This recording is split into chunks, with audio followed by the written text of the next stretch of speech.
yung mga babaeng gumaganap dyan, napipilitan lang, dala ng kahirapan. Kaya ang billing ko sa Manila Police Department, huwag niyong aarestuin, huwag niyong ididemanda yung mga babae. Gamitin ninyong testigo laban doon sa manager o may-ari ng club o kaya yung mga bouncer. Sila ang dapat arestuin, sila ang dapat idemanda. Mismo ang ama ng Maynila na si Mayor Alfredo Lim ay naniniwala na kailangan ng masawata ang patuloy na paglawak ng prostitusyon sa kanyang baluarte. Mula sa Katanas pa na nagbibigay ng extra sex service sa mga kliyente nito, nauna nang ibinuking ng Remate Expose Team ang tagong bentahan ng laman sa spa na ito. Ngayon ay itinuro naman kami sa isang pinakamalaking operasyon at may bulgar na prostitusyon daw na nagaganap sa isang bar and restaurant sa Maynila. Batay sa impormasyon na ipinating sa Remate Expose Team ay tila mga ulam sa isang karinderya ang mga babae dito sa Phenomenal City KTV Disco and Restaurant na inihahain sa mga customer nito. Kaya naman para patunayan ang sumbong na ito sa Remate Expose Team, kargado ng spy camera ay pinasok namin ang itinuturong resto bar na ito. At heto, sa pagpasok pa lang ay kitang-kita na ang dami ng mga parokyanong nagpapalipas ng oras ng mga sandaling iyon. Hindi pa man nagtatagal ang Remate Expose asset sa loob ng aming subject. Sa dance floor ng Phenomenal Bar, isang babae na kaagad ang nagpakita ng kanyang hubad na katawan. Ito na pala ang simula ng showdown ng umano'y mga Magdalena sa lugar na ito.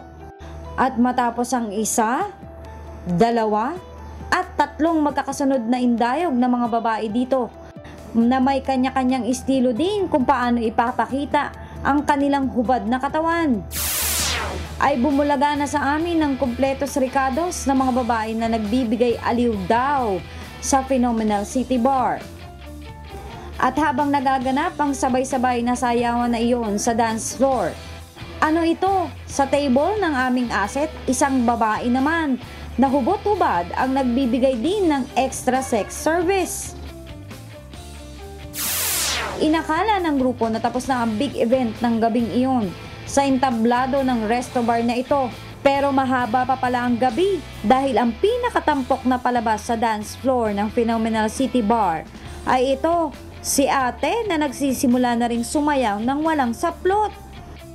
Maya't maya pa, paghiga nitong si babae ay kitang-kita na ng aming spy camera kung paanong walang kahihiyang ipakita, hawak-hawakan at laro-laruin nitong si ate ang kanyang masaylang pagkababae. Nang mga sandaling yun, kumpirmado na ang sumbong sa Remate Expose Team ng lantarang prostitusyon sa Phenomenal City KTV Disco and Restaurant sa Quiapo, Maynila. Malinaw din sa mga ebidensyang video na hawak ng Remate Expose Team na kasong paglabag sa Article 201 ng Revised Penal Code ang maaaring isampa laban sa mga nagpapatakbo at may-ari ng resto, KTV at disco bar na nagpapalabas ng hubot-hubad na katawan at nagbibigay na extra service mula sa kanilang mga empleyado. Kumbinsido ang grupo na dapat nangang sagipin ng mga babaeng ito sa Phenomenal KTV Bar. Kaya naman sa tanggapan ng National Capital Region Criminal Investigation and Detection Group sa Camp Crame sa Quezon City, humingi ng ayuda ang Remate Expose Team para ma-rescue ang mga babae sa aming target na KTV Disco Bar. Rito, yung pagpasok, mauna dapat yung tao natin doon. Noong araw ding iyon, ikinasa ang Oplan Magdalena. 2 police asset kasama ang Remate Expose Surveillance Team. Babaunan muli ng grupo ang bar na iyon. Sa loob ng Phenomenal City Bar, nagsisimula na din ang palabas. At nang maaktuhan, ang mga babae nagsisimula ng sumayaw. Dito na ibinigay ang hudyat para sa lakayin ng loob ng bar na ito. Gagawin sa inyo Kanya namang alisa ng mga customer na nasa loob ng club na iyon. Ang mga operatiba diretso na sa loob ng dressing room ng mga babae na hindi na nagawa pang makapagtago. Labas na, labas! Labas na, huwag na kayo magtago! Ito. Matapos na magalugad ang buong establishmento, ay dinala na sa tanggapan ng NCR-CIDG ang mga sinagip ng mga Magdalena. Aminado naman ang ilang mga babaeng ito na naaktuhang sumasayaw na nakahubad sa kanilang illegal na operasyon. Ginagawa ko na po ito para sa baby ko, nasa province. Pero aminado ka na nag-uubad ka. Opo. Bakit ka napasok sa ganitong trabaho? Try ko lang po. Ha? Try ko lang. Ano na? Try ko lang po. Try mo lang. Ulit Pero, mo na. Ako, alis na po ako dyan. Sa pagsisiyasat, lumalabas sa business permit na hawak ng Phenomenal City KTV Disco and Restaurant na maaari lamang ito mag-operate bilang isang restaurant.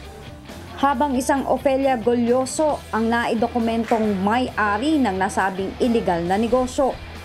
Kakakuha namin yung mga respondent na sina Danica at Samantha ng violation of Article 201 of RPC dahil naaktuhan silang nagsasayaw ng hubot-hubad sa Phenomenal KTV Restaurant na matatagpuan sa Quiapo, Manila.